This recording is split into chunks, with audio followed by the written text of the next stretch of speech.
All right, I think this is going to be our last 5-5 video. And all I'm going to do is a little more use substitution, but with the definite integrals. So meaning where we have the boundaries and we're actually finding an area. You might say, I don't know, don't you just do the U-sub and then you find the antiderivative and then you just plug the numbers in? And to a certain extent, the answer to that is, yeah, that's it. That's all you do. You definitely can do that. You can also do, and that's what I'm going to sort of show a little bit more in this example, you can do kind of a what we call a change of boundary. So you can actually substitute not just in for the functions, but you can also sort of substitute the boundary values and use that to find your answer. Is it kind of better or worse than just like find the whole antiderivative and then plug the numbers in? I don't know. It's different. It's two different things. But I would say neither is necessarily better or worse. It's one of those things where, excuse me, it's just going to be kind of whatever you're more comfortable with. And we'll kind of go over what some of the pitfalls are as we talk through this. So just recall for a second, right? So our sort of generically, right, if this is our sort of chain rule integral, if I'm going from A to B, right, the whole idea was, oh my gosh, let u equal g of x, right? Then your g prime, right, is going to be dx over, or du dx, and so on and so forth. You have all the substitutions. And then the other thing is find the boundary values, a and b, evaluate those at the g function. So whatever you're picking for your u, sub a and b values into that inner function and find those numbers instead. So then what you can do is actually sort of find, right, the antiderivative here, right, f prime u du, from g of a to g of b.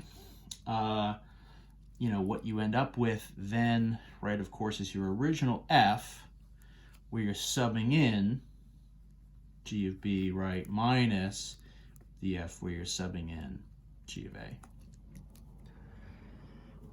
Now, written out generically, you probably say this is nothing. This is no different. Isn't that what we would have had anyway? And I would say, yeah, that is what we would have had anyway. But if we walk through an example, I think you can kind of see how this would be an advantage, or at least how it kind of shines a light on what could be an easy mistake to make. So let's do an example. Let's do the integral from 0 to 2. Let's do negative 3x times the root of 2x squared plus 1. So as always, this is not, I mean, not as always, but in this section, as always, this is not something we can do as a one-step antiderivative. This is a multi-step thing. It has sort of inner and outers. If we think of, you know, what would make a good u here to start with, one of the things is anything under a root is usually a good u.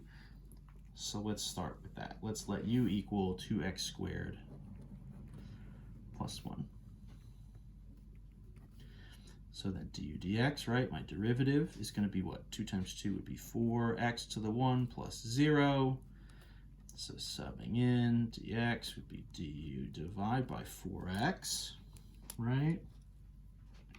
And then the other thing I'm going to do kind of while I'm over here, so this is essentially my g of x, right? And so what I'm going to do is I'm going to take these boundary points. So g of x is 2x squared plus 1. So let's just quickly sub these values in. So what if it's 2, right?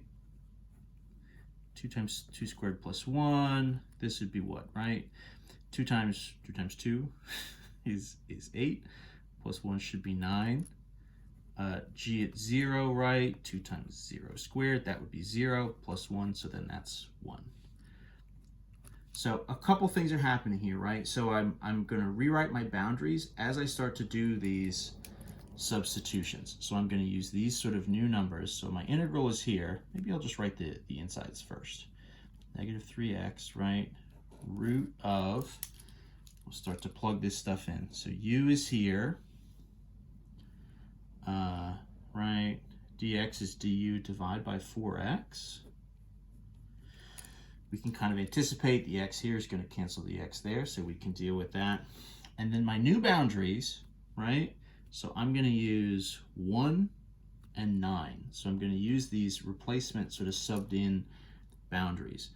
And what these are values for u, right? So if my g function is u, so this is u boundaries instead of x boundaries. So I've sort of done a bait and switch on the interval to a certain extent, right? If I'm sort of changing my variable from x to u, I'm changing my interval from an x interval to a u-based interval. If I do the rest of this and kind of clean it up, right? X for x, -3 and 4. This would be, right, kind of -3/4. Integral, right, 1 to 9. This is just what am I saying? This is just square root, right, of u du once everything is cleaned up, right? These x's are out of here. Trying to lightly cancel them so they're crossed out, but also we can kind of still read it.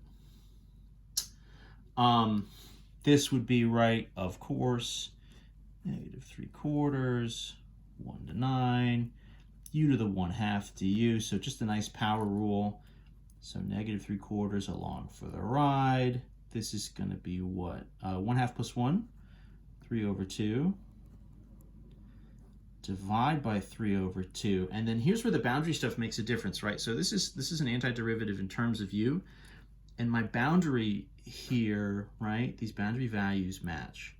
So this is literally u equals 1 and u equals 9. And so this actually speeds up the process a little bit in as much as, once I clean these sort of fraction numbers up in front, I actually never need to sort of resub the original u back into this integral. I can actually just sort of use my values here, 9 and 1, and plug them in instead. Let me get this cleaned up first.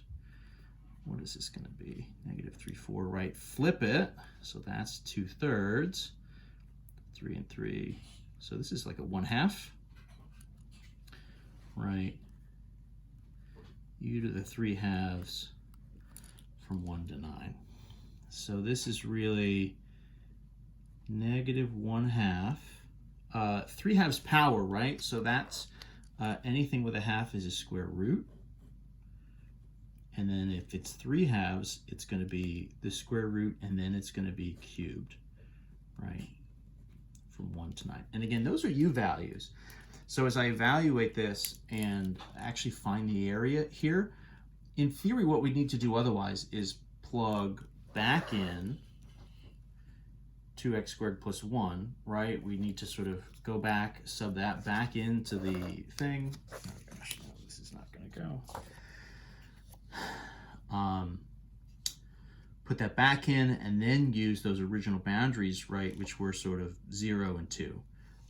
This kind of just keeps things moving a little bit. If I do this sort of change of bound, then I can kind of sub these new numbers, 9 and 1 in, and it just kind of makes everything move a little faster. So this is -1/2. This is root of 9 quantity cubed minus -1/2 root of 1 quantity cubed. And this is where we're thankful to be given semi-decent numbers here. Who's to say? I'm usually trying to plan for things to not be terrible in every sense of what I do, but in particular with our numbers here, and it worked, right? Because the square root of 9 would of course just be 3, and then that's going to be cubed minus 1/2, so then that's going to be plus 1/2. Root of 1 is of course just 1 quantity cubed. So it's a nice break to not have to deal with wild square roots. I mean, I guess in some sense, who cares? Because if you had the square root of 11 cubed, you would just leave it like that. So maybe that's less work. Maybe you're angry to have numbers that actually clean up. I don't know your life. Maybe you like roots. 3 times 3 is 27, right? This, of course, is just 1 half times 1. So this is what? Negative 27 over 2 plus 1 over 2. Okay, so that would be negative 26 over 2. I have space here. AKA negative 13. Now you might say to myself, this is supposed to be an area, right? Is it okay that it's negative? And I would say yes. That would mean that this is a region where the majority of the curve is underneath the x-axis, is down there in sort of the negative y value land. That's true. You know, if we look back at the original, way back up here, you know, 2 times x squared, right, is positive, plus 1 is positive, root of that is going to be positive. From 0 to 2, everything here is positive, except it's negative 3 out in front, right? So times negative 3x, that negative is going to flip everything and make it a negative. We would, I guess, in some sense, start at 0 here and then go out to somewhere. So that's going to be sort of a negative curve. Everything is underneath the axis, and that's what's going on. That's why we're getting a negative value in the end. But that's fine. That'll happen. Not a big deal. And there we go. So the move there, right, to do these definite integrals, if you want, is do this change of variable thing. Change the boundaries and work with the U boundaries instead. You could also pretend that this video doesn't even exist and instead do everything normally, convert back to the x's, get your x-based antiderivative, and then just sub in the x boundaries. That works. That's totally legitimate. You should get the exact same answer, and it's sort of a no harm, no foul. You're going to end up doing the same calculations. It's just a matter of kind of when you do it. If you flip the variable around, you kind of break up some of your calculations, and your final steps are a little bit less messy. But it's totally up to you. It's whatever kind of makes the most sense. So there we go. That's the end of 5.5. We will see you next time.